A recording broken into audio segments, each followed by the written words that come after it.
Hey guys, welcome or welcome back to my YouTube channel. This is me Anshika this side and I welcome you all to my brand new video. So this video is going to be my BST examination review and इसमें सबसे बड़ी गलती जो मैंने की थी, जो मतलब बहुत ही ज़्यादा बड़ी गलती थी मेरे लिए and I was literally panicking at that moment.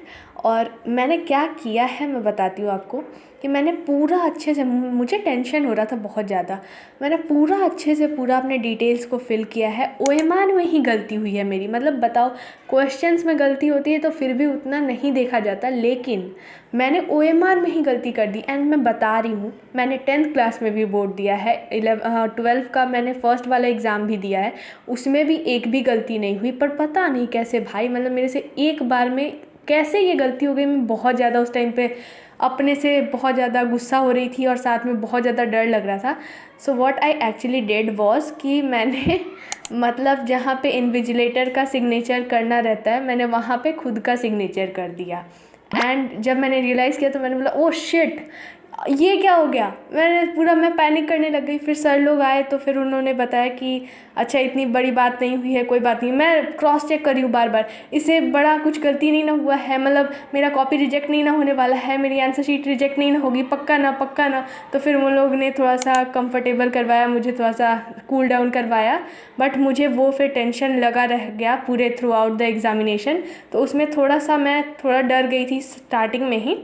तो मेरे सेंटर के टीचर्स काफ़ी ज़्यादा अच्छे थे और मतलब बहुत ज़्यादा चिल टीचर्स थे वो लोग। एंड वहाँ पे मतलब उन्होंने बताया और थोड़ा सा मतलब पैनिकिंग मोड को मेरे काम डाउन किया कि उन्होंने बताया कि अरे हम लोग तुमको क्यों गलत सजेशन देंगे, क्योंकि अगर हम लोग तुमको गलत सजेशन देंगे, जो हमारे सेंटर के बच्चे दूसरे सेंटर पे गए होंगे, तो दूसरे स्कूल में गए होंगे, तो उनको भी कोई गलत सजेशन दे सकता है। तो एकदम निश्चिंत रहो कि मतलब तुम्हारा कुछ भी ख़राब नहीं हुआ पेपर, आराम से पेपर लिखो। तो फिर मतलब मैं बहुत ज़्यादा थैंकफुल हूँ सारे टीचर्स को जिन्होंने भी मुझे बहुत ज़्यादा शांत करवाया उस टाइम पे। एंड उसके बाद में थोड़ा सा तो डर थ्रू आउट द एग्ज़ामिनेशन मेरे मन में बना रहा।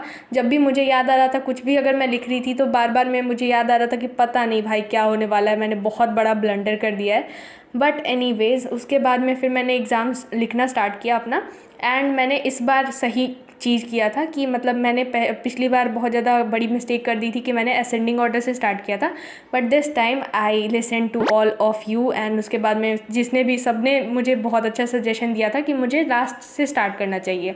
तो मैंने 34th क्वेश्चन से स्टार्ट किया था और उसके बाद फिर मैं डिसेंडिंग ऑर्डर में चलती गई एंड मेरा पेपर सही हुआ है। बट वो जो स्टार्टिंग में ब्लंडर हुआ उसके वजह से मैं थोड़ा सा डर गई थी एंड थोड़ा सा मेरा लैक ऑफ कॉन्फिडेंस वहीं पे हो गया था थोड़ा सा। बट उसी चीज़ में मैंने थोड़ा सा पैनिक किया है, बट मेरा पेपर अच्छा गया। बट अब मैं बताती हूँ कि एक्चुअली में मेरा पेपर में क्या क्या मिस्टेक की है मैंने। तो मेरे एमसीक्यू वाला पार्ट तो सही था, बट 2 क्वेश्चन मेरे फाइनेंशियल मैनेजमेंट से गलत हुए हैं एंड मेरा सेट था सेट नंबर 1।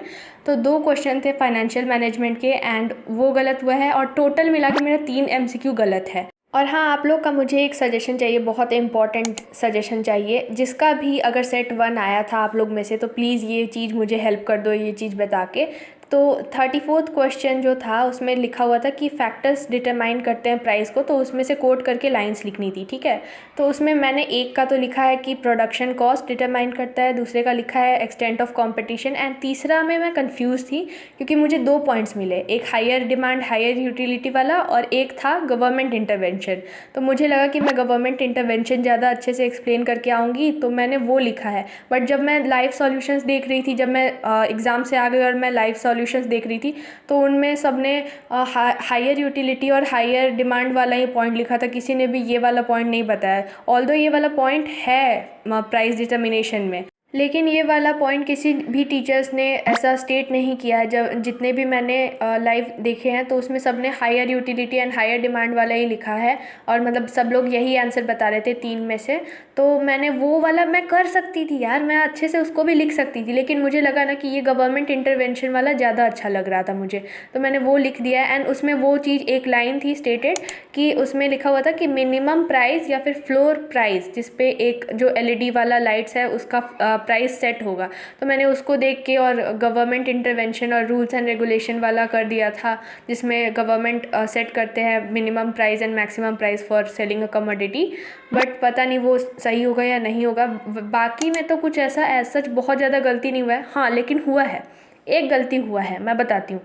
एक गलती मतलब मैं इतना ज़्यादा उस टाइम पे गुस्सा हो रही थी, मेरे दिमाग से एकदम से ही वो एट दैट पॉइंट मेरे दिमाग से वो सारा वो डायग्राम निकल गया और मैं कंफ्यूज हो गई कि इसमें क्या लिखना था।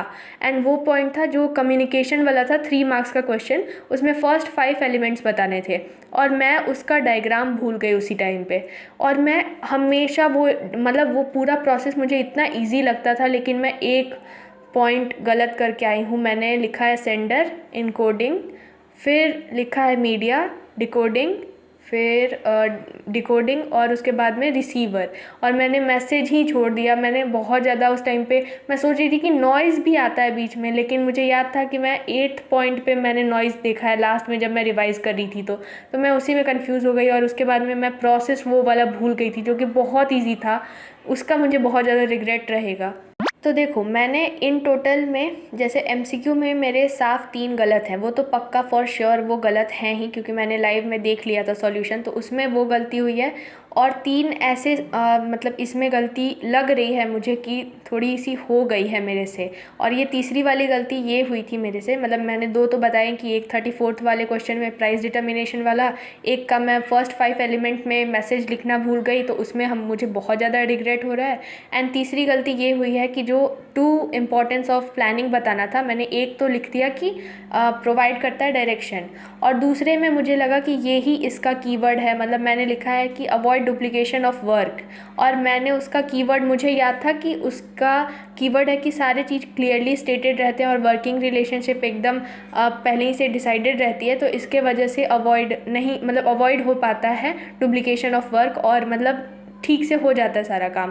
तो मैंने वो लिखा है, लेकिन किसी ने वो वाला पॉइंट, फर्स्ट वाला तो सबने बताया है, लेकिन जो सेकंड वाला पॉइंट है वो दूसरा किसी ने कुछ और बता रहा था कोई, तो इसलिए मुझे लग रहा है कि वो वाला पॉइंट शायद मेरा गलत हो सकता है, क्योंकि मुझे याद ही गलत था कि मुझे लगा था कि इसका कीवर्ड है, ये वाले इम्पोर्टेंस का कीवर्ड ये है, तो उसमें मुझे लग रहा है कि मेरे नंबर कटने वाले हैं। और बाकी में तो कुछ नहीं, थोड़ा सा गलती एक में हुआ है। एक था कंट्रोलिंग फंक्शन को आइडेंटिफाई करना था एंड उसके बाद में उसका 5 इम्पॉर्टेंस लिखना था। तो मैंने लिखा है, जैसे मैंने लिखा है helps in achieving goals, and उसके बाद में लिखा है जजिंग एक्यूरेसी ऑफ स्टैंडर्ड। तीसरा में लिखा है मैंने कि मोरल बूस्ट करते हैं, मोटिवेशन देते हैं एम्प्लॉयज़ को। चौथे में लिखा है मैंने ensuring order and discipline, and fifth में मैंने लिख दिया है, बुक में दिया हुआ है ना कि एफिशिएंट यूज़ ऑफ रिसोर्सेज, और मैंने लिखा है avoiding duplication of work, avoid duplication of work ऐसे करके। हालांकि मैंने उसमें लिख दिया था, मतलब जब मैंने एक्सप्लेन किया तो उसमें लिख दिया था ऑप्टिमम यूटिलाइजेशन ऑफ रिसोर्सेज, लेकिन पता नहीं इसमें नंबर कटेंगे या नहीं कटेंगे। आप लोग मुझे बताना कि कैसा लग रहा है, मतलब ये सही लग रहा है आपको या नहीं। मतलब जो मैंने अवॉइडेशन ऑफ डुप्लीकेशन ऑफ वर्क लिख दिया है तो वो सही कंसिडर किया जाएगा या नहीं, क्योंकि मैंने अंदर में लिखा हुआ था ऑप्टिमम यूटिलाइजेशन ऑफ रिसोर्सेज। तो यही सारे मिस्टेक्स हो गए हैं मेरे से, मतलब इतने भी बड़े मिस्टेक्स नहीं हुए हैं, और पेपर काफ़ी अच्छा गया है। मैं ये नहीं कहूँगी कि पेपर बहुत ख़राब गया है, पेपर सही गया है, ठीक गया है पेपर, लेकिन इससे भी ज़्यादा अच्छा हो सकता था पेपर। एंड कहीं कहीं पे छोटी मोटी मिस्टेक हो गई है लिखने में, जो लॉन्ग आंसर्स रहते हैं उसमें लिखने में। एंड एमसीक्यू 3 मेरे पक्का गलत हैं, क्योंकि उसके बाद मैंने 2 टीचर्स का लाइव देख रही थी मैं, तो फिर मैंने उन दोनों का देखा तो मेरे 3 ही गलत दिख रहे हैं, और उसके बाद में जो पॉइंट्स समझने में थोड़ी सी दिक्कत हो गई है तो वहाँ पे कट सकते हैं। एंड ओवरऑल पेपर अच्छा था, बट हाँ ये चीज़ मैं कहूँगी कि जिस हिसाब से मैंने मेहनत की थी, क्योंकि भाई मैं लेजिट बता रही हूँ, मैंने बीएसटी के पेपर के 2 से 3 दिन पहले से मैं 3-3 बजे सुबह में उठ के प्रैक्टिस कर रही हूँ, रिवीजन कर रही हूँ, सर के वीडियोस को कंप्लीट कर रही थी। एंड मुझे लग रहा था कि मेरी प्रिपरेशन अच्छी है, मतलब नंबर अच्छे आ जाएंगे, लेकिन मुझे मतलब मेहनत तो की है और सफल तो हुआ है, लेकिन सफल से थोड़ा सा कम। मतलब इससे भी और अच्छा पेपर चला जाता ना तो लगता कि हाँ जितनी मेहनत की है वो वर्थ इट थी। वैसे तो मतलब वर्थ इट है ही, आगे भी काम करेगा ही, और मतलब सीयूईटी के टाइम पे, लेकिन अब लगता है कि थोड़ा सा मतलब मेहनत पूरी थी, लेकिन उसका जो रिज़ल्ट है मुझे लग रहा है कि थोड़ा कम ही मिलने वाला है। बट एनीवेज देखते हैं, भगवान भरोसे है, भगवान को, और भगवान भरोसे भी है और साथ में एग्ज़ामिनर के भरोसे भी है कि कैसा वो चेकिंग करेंगे। तो ओवरऑल अच्छा गया है पेपर। मैं ये नहीं कहूँगी कि मेरा पेपर ख़राब गया है, लेकिन ठीक है, पेपर ठीक है, लेकिन मेहनत के एक्सपेक्टेशन से रिज़ल्ट थोड़ा सा कम ही आने के चांसेस हैं। बट एनीवेज़ ये था मेरा पेपर का डिस्कशन। मैंने सोचा कि फुल ऑन जितनी भी मैंने मिस्टेक्स की हैं या फिर मुझे जो भी डाउट है मैं सब आपके साथ में डिस्कस कर लेती हूँ। एंड आप लोग बताना कि मुझे वहाँ पे जहाँ पे मैंने मिस्टेक की है थोड़ी बहुत, वहाँ पे मुझे नंबर मिलने के चांसेस हैं या नहीं हैं। So please do let me know in the comment section. And yeah, that was like pretty much it for this video. And thank you guys so much for watching this one. And let me know कि आपका paper कैसा गया, and आप भी अगर कुछ discussion करना चाहो तो आप कर सकते हो कमेंट सेक्शन में, मैं भी आपका रिप्लाई दूंगी। So yeah, that was like pretty much it for this video, and thank you guys so much for watching this one. And if you like this video, then make sure to like, comment, share and subscribe to my YouTube channel, because it motivates me a lot for making such type of videos for you all. And I would love to see your comments on this video. So yeah, thanks for watching.